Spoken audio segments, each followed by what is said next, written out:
On January 22nd, 1999, Take-Two Interactive Software announced the creation of a new, quote, internal video game label, unquote, by the name of Rockstar Games. Over the years, they gave us the Grand Theft Auto games, Max Payne, Bully, Manhunt, Midnight Club, the Red Dead games, and they're huge. They're bigger than you can even imagine. But just how big is that? Hi folks, it's Falcon, and today on gameranx we ask the question, how big is Rockstar Games?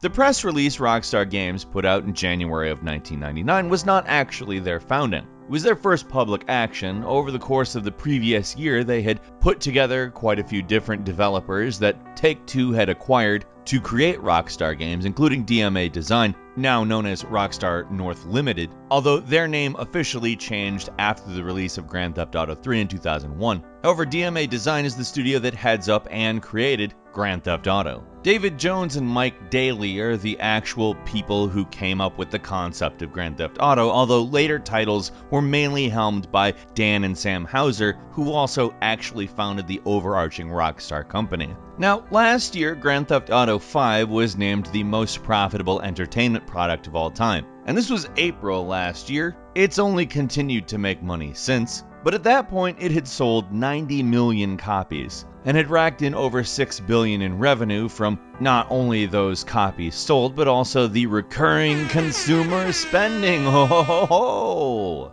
Anyway, there's no reason to believe anything has changed since then. Last month it was announced that it had sold over 110 million copies. It's only continued to make money as other titles come and go. And if we're talking about other titles, we have to talk about Rockstar's other titles, including Red Dead Redemption 2, which is another massive title that's made an obscene amount of money, selling 24 million copies by May this year, which makes it reasonable to assume just off sales alone it's probably broken $1 billion.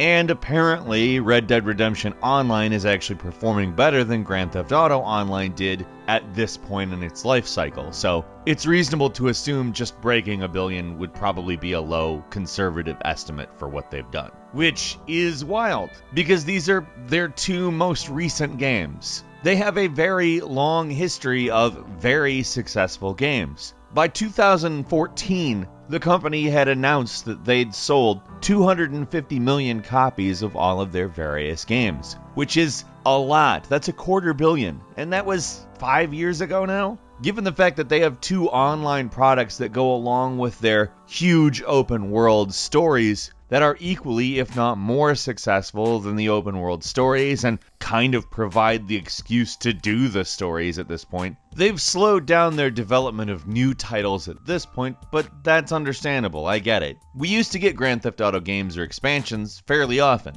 And even though, like I said, they maybe put out less games than they used to, they certainly don't put out less content.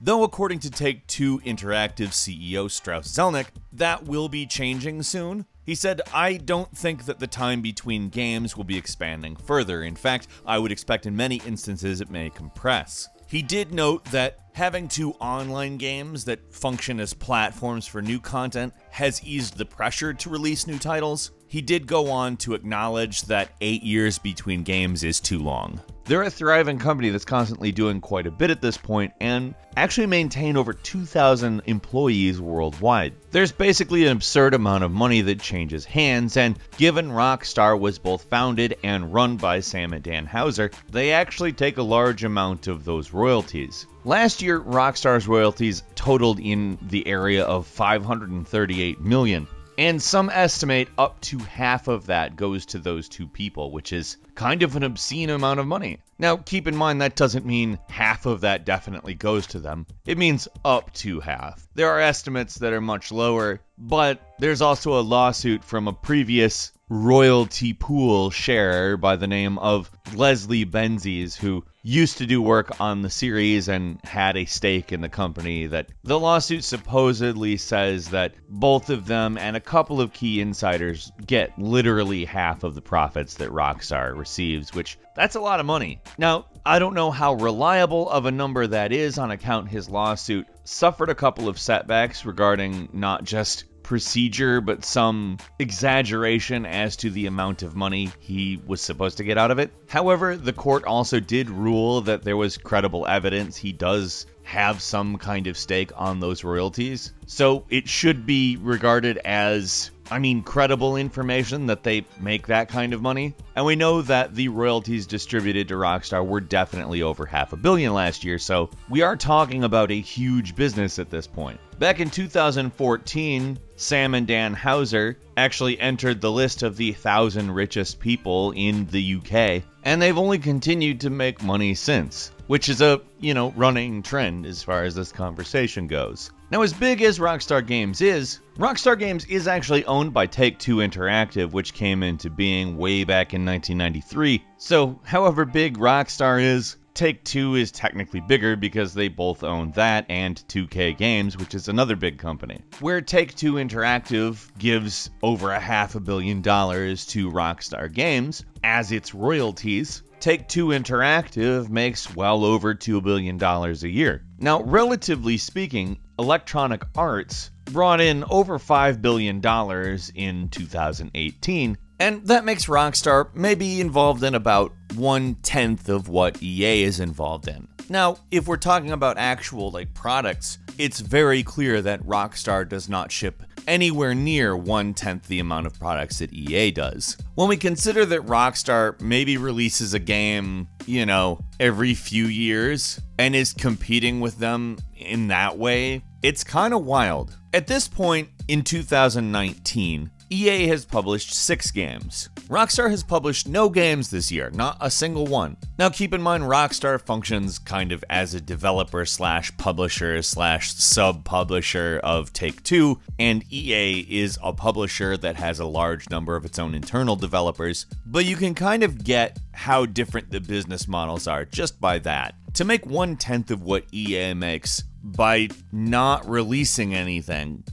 Similarly, last year they only released Red Dead Redemption 2. They didn't release any other games. They did make content for Grand Theft Auto Online, but that's not really the same thing, is it? EA's move in doing that same kind of thing, Anthem, also kind of failed miserably. Compare Anthem to anything that Rockstar has ever done in terms of reception or sales, and Anthem's not gonna look great, especially in terms of reception. Reception, it's not even a contest. But when we consider something that happened way back in 2008, which was a takeover bid that Electronic Arts attempted to pull with Take-Two Interactive, which would have put Rockstar under the EA umbrella, was something EA attempted to do with $2 billion, which, as we now know, Take-Two Interactive makes more than that every year. They probably knew what they were trying to get at that point, and EA would have had one less pretty big competitor. Recently, there's been a rumor that Sony was going to attempt to buy Take-Two.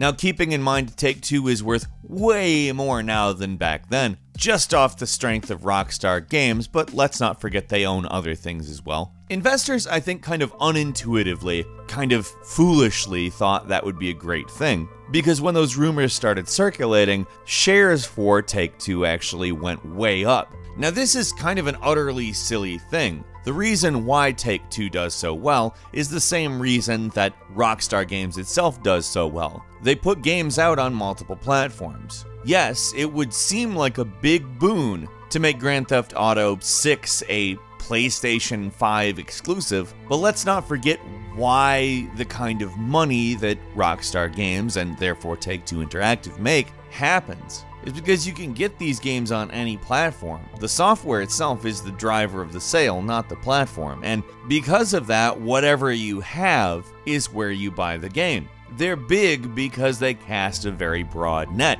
and considering that, Rockstar Games as a single entity is very big. However, like I said, if that type of a deal went through, it basically really kneecap the old business model that they run, and less people would play the game. When you're considering that Grand Theft Auto Online and Red Dead Redemption Online are now very, very large parts of Rockstar's business model, that wouldn't be good. In the case of that, it would be a bad investment for a platform holder to buy a game maker that depends on the situation of multi-platform so heavily. But understanding exactly how deep its roots lay in literally every platform is key to understanding just how big Rockstar Games is, which, even though it is not the biggest company in gaming, for a basically single entity, it's unimaginably large. I cannot imagine what I would do with the kind of money the Hauser brothers take in if it's even a tenth of what that lawsuit says it is. I genuinely can't. It's not there in my head. Are you capable of imagining spending that kind of money? If you are, do us a favor, leave us a comment, tell us how. Otherwise, attempt to rationalize exactly how large this company is. Go ahead, we'll wait. So leave us a comment, tell us what you think, and if you like this video, click like. If you're not subscribed, now's a great time to do so. We upload brand new videos every day of the week, and the best way to see them first is, of course, a subscription. As always, we thank you very much for watching this video. I'm Falcon. You can follow me on Twitter @FalconTheHero. We'll see you next time, right here on GameRanx.